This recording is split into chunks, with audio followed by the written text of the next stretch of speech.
It's so important for people to understand colonization in order to understand what's happening in the world. And here in Palestine, it's happening now.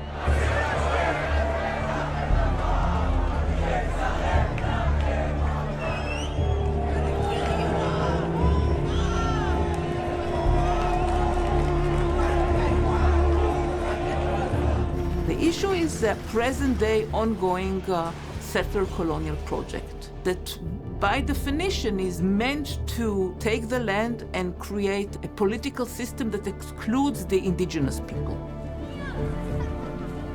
200 years ago in the States or New Zealand or Brazil, it was not considered violations. It was the norm. Now, because Zionism is an anachronistic settler colonial movement, the world understands it's not according to the norm, but the world accepts it.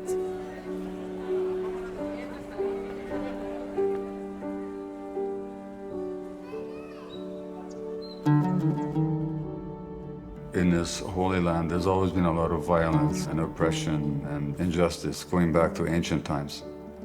And then the foundation of the State of Israel, which could only have been accomplished by denying the rights of the local population. So in that sense, it's just another colonial project.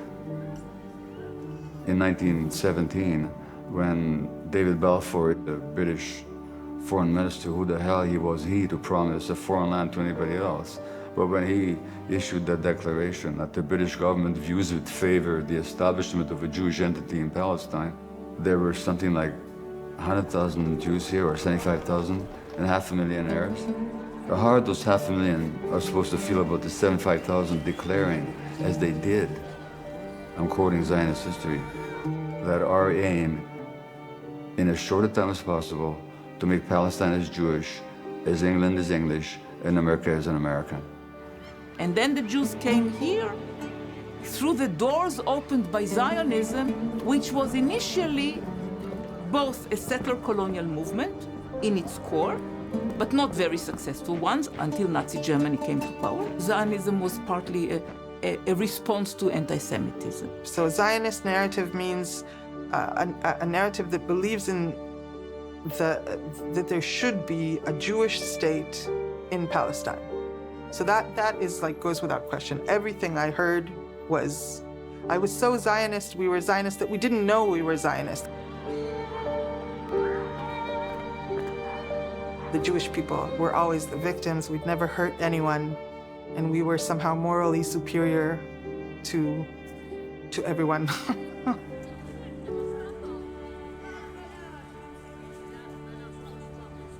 My grandmother, she would say a good Arab is a dead Arab.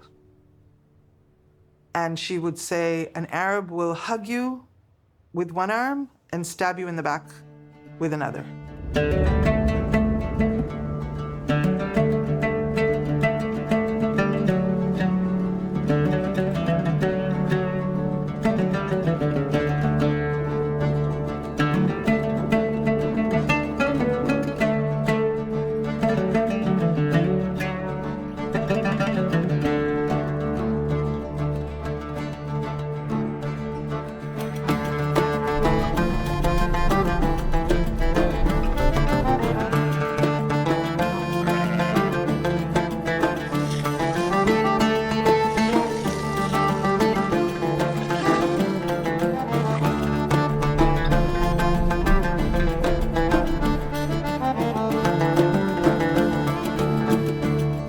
In some sense, it's the worst event in history, where there was a deliberate attempt to extirpate a whole people by mechanical, scientifically designed violence. So in that sense, the project that led to the creation of the Jewish state arose out of deep trauma, unspeakable trauma. And the world supports Israel because the world either feels remorse for the Holocaust or kind of guilt complex, or is happy to get rid of the Jews and let them stay in another country, and why we don't care about the Palestinians.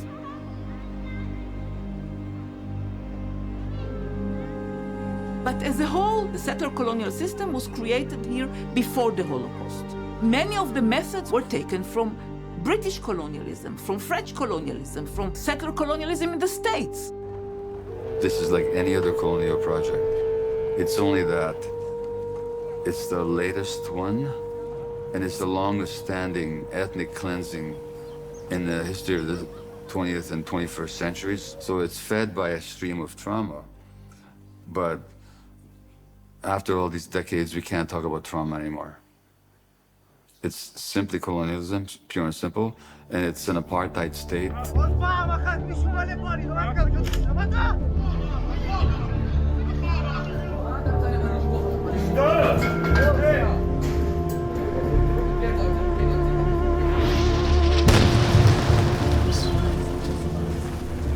You can only beat down by brutal force, and you can only get rid of them by brutal force. And that's what happened, and that's what continues to happen. The indigenous population was brutally treated, forced off their lands. This whole occupied territories where we're speaking now is like a giant reservation, literally with walls around it.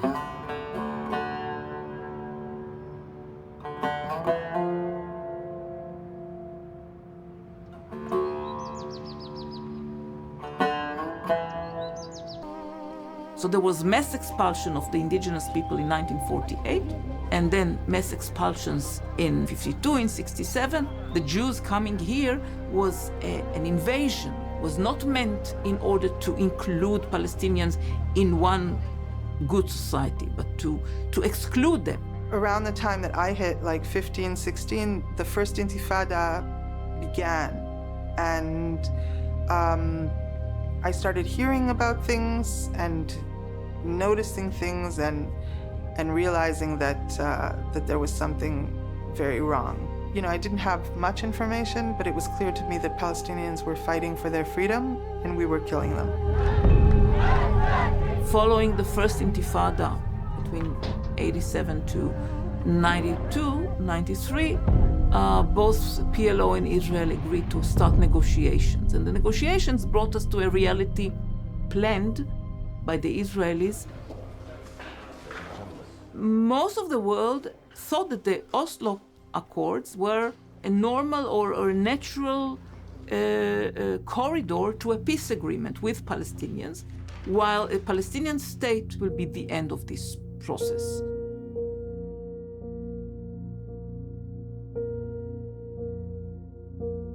People expected Israel to put a halt to its colonialist drive. Palestinians made a very severe, very serious compromise, agreeing to have a state in 22% of the land. We will have a state, we'll put a halt to this occupation, to the cruelty that comes with occupation, to the bloodshed. That was the expectation. So what Israel did with Oslo, it did just the opposite. This space had Israeli spots, Israeli pockets in the form of settlements. So the general understanding was that these spots or pockets will be removed. And within these 30 years, since then, almost 30 years, instead of having Israeli enclaves removed, what happened is that you have Palestinian enclaves. That's when they closed off the West Bank, because there was this idea of separation, like Palestinians here, Israelis here. That was the Israeli definition of peace, is like basically apartheid, separation. So then any Palestinian, it suddenly, from one day, needed a permit from the military authorities in order to come into Israel, and also in order to come into occupied East Jerusalem, which is the heart of the West Bank. The religious heart, the economic heart, the cultural heart. And one day, you needed a permit to go there from the military, which is not easy to obtain.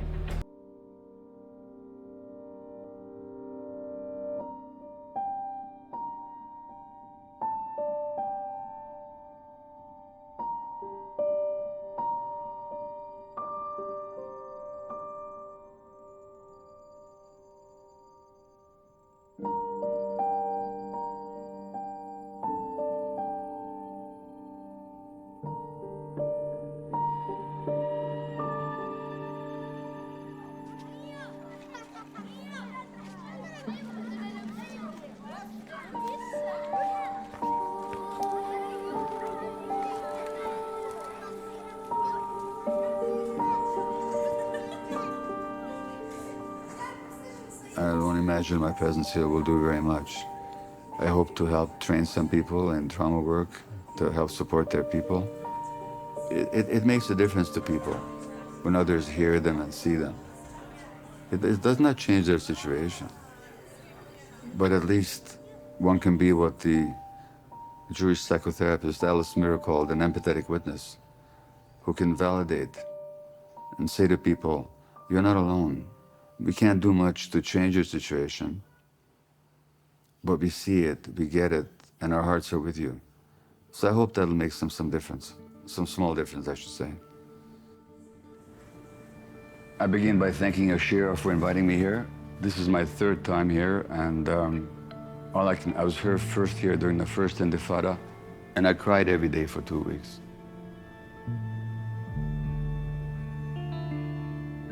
And I'd like to explain a little bit about why it's important for me personally to be here.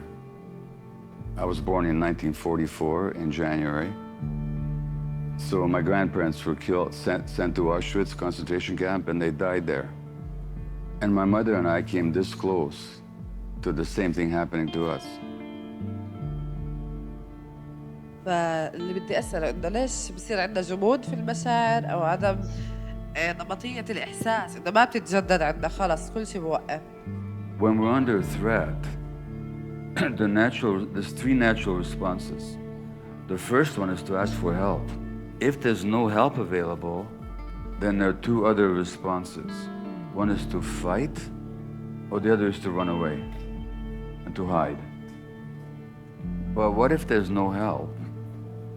And what if you're too small to fight back? And what if you can't run away?